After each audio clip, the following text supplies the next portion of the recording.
guys, welcome back to my channel, or welcome to my channel if you're new. Today's video will be a movie review for the movie The Visit. I'm gonna get you. I'm going to get you back. I have to give credit where and when credit is due and compliment the overall performance and work put into this movie. The Visit is an American found footage film from 2015. I don't know why it took me so long to watch it, but it's definitely worth it. It was written, co-produced, and directed by M. Night Shyamalan,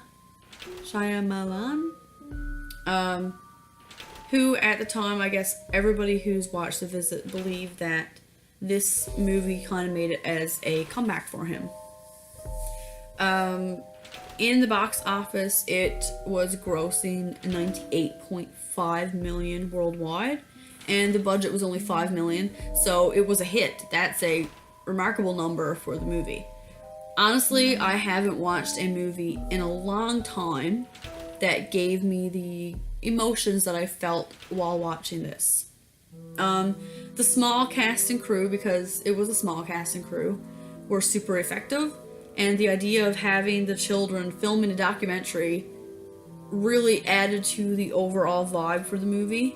And I really appreciated how we got to learn more about like the children too, on their level, and take it from like their point of view, from what they were seeing, what was happening, etc.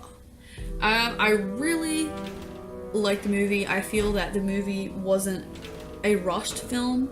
Storyline was kind of neat, and it did have an excellent twist near the end that really added to the overall rating for the film's success, I believe anyway. I do have a few things wrote here. I had to type it up because I had the reaction, or not the reaction, I have a few things that my boyfriend thought of the movie wrote down as well, and like which wouldn't be in the video, but I have his things here. So if you see me kind of like squinting off to his side, it's because I'm reading what he said.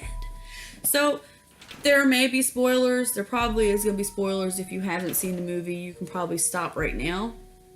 But if you don't care for it, you can continue watching. First I want to start with Catherine Hahn. She played the mother in the story, so you don't see her too often, but you see her enough, and enough to sense that she has like a hidden secret. She has information hidden about her. In the beginning of the film, you can see that she wanted her children to be happy. She wanted them to meet her parents, and she also wanted to just be herself and explore, because as the film progresses, you know that there is a father figure who abandoned the children in some way, and I think like she's trying to be happy and just make things work as a single parent. Her short performance really just made the story tie together. My boyfriend said, Travis, I'll refer to him as Travis, he said the character was played well. She was hesitant in the first place when, you know, sending her kids to her parents' house, but obviously knew deep down that her parents weren't all that bad. Of course, she didn't know what was happening while the kids were there, and believed that they were in good hands, obviously. She just assumed they were strange.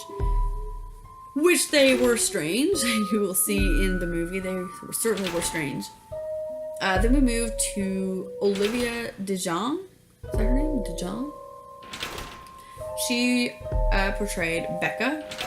She was super. She did a great job. She was a beautiful girl. She was hurt by her father's absence, and you could clearly see how it affected her as time progressed. And it also caused a stronger bond between her and her brother, because there is a point in the movie where her brother calls her out on the fact that she doesn't look in the mirror. And you can really see how the characters are developing, and it is really neat. It's cool that they threw that in there as well. Travis said that she was stupid in one point because she wanted to go in the basement so bad when she should have got out of the house. And that's like, what you would expect if you were trapped or if something was going on, you'd want to leave. Being older, Travis said that she should have known that once things started to go downhill, that she should have just said, yeah, fuck this and get out. Being kids, yeah, that's more likely what they're going to do because they are kids, but she was smart and she really should have went for help instead of pretending to be the big sister, and she tried to convince her brother that there wasn't anything wrong when he knew from the get-go that there was something wrong, and that's when things hit the fan. So, moving on, we have the brother who is Tyler. Ed Oxenbould plays Tyler. I actually watched him in another movie. My son watched him, and it's about a dinosaur, I think. He hatches a dinosaur. Anyway, he did a good job in that movie. And this is the second time I've seen him in a movie. And he's really kooky. I like him. He's good. He was a funny character. He was executed well. He was my favorite character, actually. He was full of wit and charisma. Very smart kid, but you could see that he also had struggles where his father left. So by them throwing in bits about their dad, it really helped the characters build, and it made them more likable. Tyler was also the first to really want to leave, and he sensed something was wrong. Travis says it sucked to be him, because not only did he get shit on his face, he knew from like day 2 that something was wrong. He didn't feel comfortable. He wanted to leave, and nobody believed him. So he was the smart one, and I agree with that because I think that he was really great.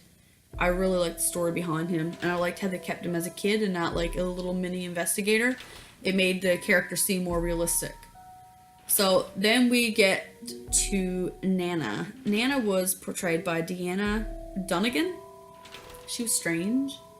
She was creepy, yet she was a lovable woman because there were times where I actually felt bad for her. I was like, oh my gosh, she got a serious health condition. Her daughter stated that they were strange and that they were weird, and you know, like, we expected weird when we watched the movie. We didn't think it was going to be that weird, but, you know, it was. I think that her look was perfect. She looked like an older woman. She looked like a grandmother. She looked like somebody who would, you know, take care of kids until a few things kind of, like, switched around. But, you know, Travis said that Nana was his favorite character. She was creepy. She was fast. Something out of his nightmares because he hates old ladies, and he just didn't really like that part.